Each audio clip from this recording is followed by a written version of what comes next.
তোমরা মেয়েদেরকে বলছে তোমরা বাড়িতে অবস্থান করো, জাহেলি যুগের মেয়েদের মতো নিজেদেরকে বাইরে বের করো না, এক্সপ্রেস করো না। তো আপনি যে আপনার ছেলের বিয়েতে 150 বরযাত্রী আর 50টা মলুয়ান পাঠালেন, তো ওই মেয়ে যে বাইরে গিয়ে গণহারে জেনার পরিবেশ তৈরি করলো, আপনার ঘাড়ে কত গুনাহ চেপেছে আপনি কল্পনা করতে পেরেছেন? এখন দান টান বন্ধ রাখুন তো, কল্পনা করতে পেরেছেন? তাহলে আপনি কেন পাঠাচ্ছেন বরযাত্রীরা, কেন পাঠাচ্ছেন দুলুল বিবি? আবার দুলুল বিবির সঙ্গে সঙ্গে কি জানেন, ওই বাড়িতে আর উলট বিবি আসার একটা প্রথা আছে। উলট বিবি, এই মহিলাদের কথা বলছি, যেটাকে বলা হয়, তো আপনাদের মাঝে যেটাকে বলা হয় কি বলে, পাটপাড়া নাকি বলে, পাটপাড়া অনুষ্ঠান হয়, পাটপাড়া শেরশাবাদীদের ভাষাটাকে উলট বিবি বলে। পাটপাড়া হয় আপনাদের? তাহলে আপনার মেয়ের বিয়েতে বা আপনার ছেলের বিয়েতে অন্য বাড়ি থেকে আবার 50টা মেয়ে পুরুষ আসবে, একসঙ্গে বসবে, এটা কি হচ্ছে বলুন তো? এটা বিয়ে হচ্ছে না গান বাড়ি হচ্ছে? কি বলেন?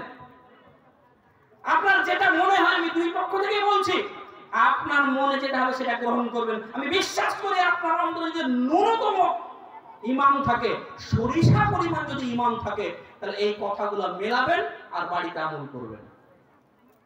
বক্তব্যের সঙ্গে মুনাফিকি করবেন না।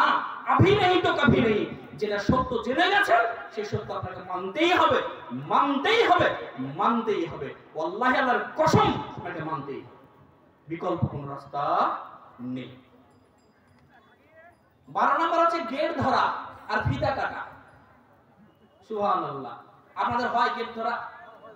বরযাত্রী 150 বরযাত্রী আসছে, আবার যে বরের সঙ্গে একটু ফাটুস বসে 10-12টা ছেলে মেয়ে তার দুলাভাই, এরা একসঙ্গে থাকবে, আর খুব সুন্দর সুন্দর অর্ধবসনা অর্ধেক পোশাক পরে, মানে এই পেট দেখা যাচ্ছে, পিঠ দেখা যাচ্ছে, আর কিছু টাইট ফিটিং পরে ওই বরযাত্রীকে আর বরকে ওয়েলকাম জানানোর জন্য গেটের কাছে একটা ফিতা নিয়েছে, একটা কাঁচি নিয়ে আর ফুলের নিয়ে দাঁড়িয়ে আছে, সবকে গোলাপ দিচ্ছে আর এ করছে। হয় আপনাদের সমাজে? এই গেট কাটা পদ্ধতি আপনি কোথায় পেলেন?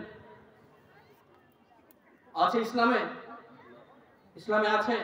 তাহলে ইসলামে নেই তা আপনি পালন করছেন কেন? সুবহানাল্লাহ। আল্লাহ তাআলা বলছেন সূরা আহজাবের 59 নম্বর আয়াত, বলছে ইয়া আইয়ুহান নাবিয়্যু কুল লিল আজওয়াজিকা ওয়া বানাতিকা ওয়া নিসাইল মুসলিমিনা ইউদনিনা আলাইহিন্না মিন জালাবিবিহিন্না।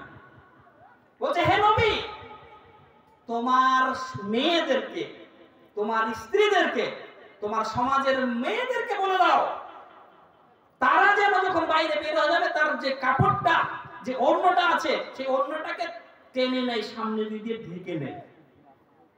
জালাবিবিহিন্না, মিন মানে ওড়না বা চাদরের একটা অংশ ঢেকে নেয়। আল্লাহ তাআলা বললেন যে তোমরা যখন বাইরে যাচ্ছ তখন এরকম একটা পোশাক দিয়ে মুখটাকে এভাবে ঢেকে নাও। আর আমাদের সমাজের মহিলারা হাফ পোশাক পরে বরকে এবং বরের বন্ধু বান্ধবকে 10টা বা আরো সমস্তকে ওয়েলকাম জানানোর জন্য অর্ধ পোশাক পরে রাস্তায় দাঁড়িয়ে আছে। আল্লাহ তাআলা বলছেন ডান দিকে, আপনি দিচ্ছেন বাম দিকে। এ বিয়ে ইসলামী সমাজে হচ্ছে আজকের দিনে, হয়তো গেট কাটা হয় আপনাদের মধ্যে, তো না, কোথাও এই সম্পর্ক নেই।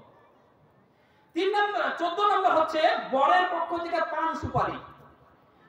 আমি দেখেছি, আমার অভিজ্ঞতা বলছে, পান সুপারি বরযাত্রীরা নিয়ে যায়নি বলে বিয়েতে বিশাল হট্টগোল মারামারি। পান সুপারি বোঝেন তো?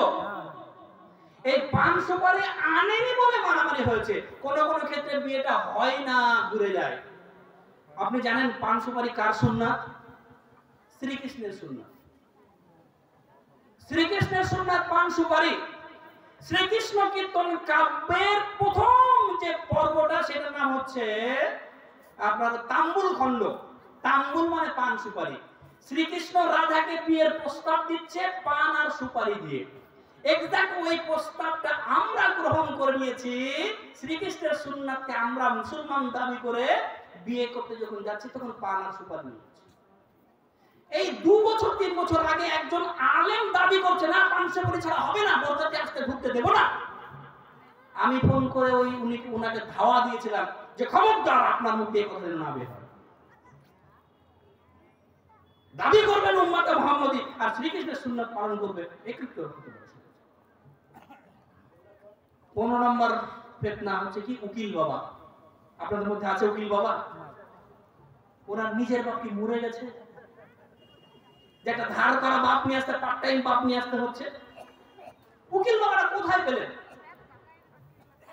কোথা থেকে দূর দূরান্ত থেকে একজন বেগানা পুরুষকে ধরে নিয়ে এসে বলছে আমার মেয়েটাকে উঠিয়ে দাও ওর হাতে।